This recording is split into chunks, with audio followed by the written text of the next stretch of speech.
Analyze yourself to see how you should change. To recapitulate the four basic types of consciousness in man, Sudra is the sense-bound state of existence. Vaishya is the business or creative stage of man. Kshatriya is the warrior state, when man desires to do battle with his senses and to conquer his attachment to them. Brahman is the wisdom state, attained by man when he has overcome all attachment to the senses and remains consciously immersed in Brahma, God. Every human being fits into one of these four classifications, and if you analyze yourself, you can find your class. Think over your life from childhood days and try to reason out in which of the four classifications you belong. Reflect on whether you have been living for sense pleasures, only catering to the senses and earning money, or perhaps just working without thinking or acting creatively. Analyze yourself and see if you have been creative from your childhood.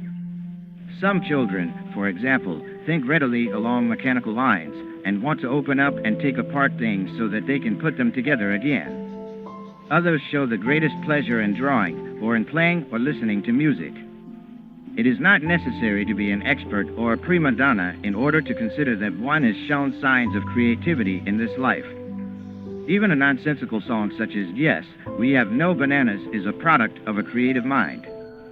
Anything one creates, whether it is expertly done or not, is an expression of creative talent.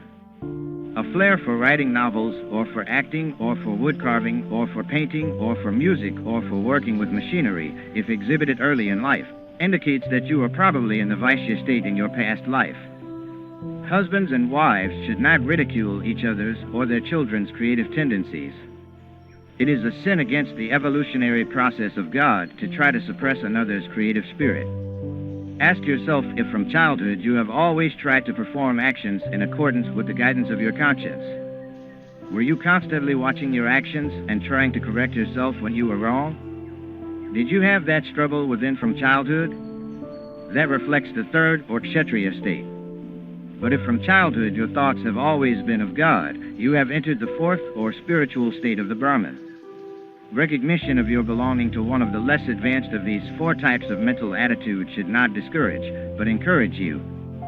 If upon self-analysis you find that you have not yet attained to the highest state, do not think yourself helplessly unfortunate. The idea is that if you haven't changed yet, it is now time that you should. Otherwise, you will carry your present state into the next life too.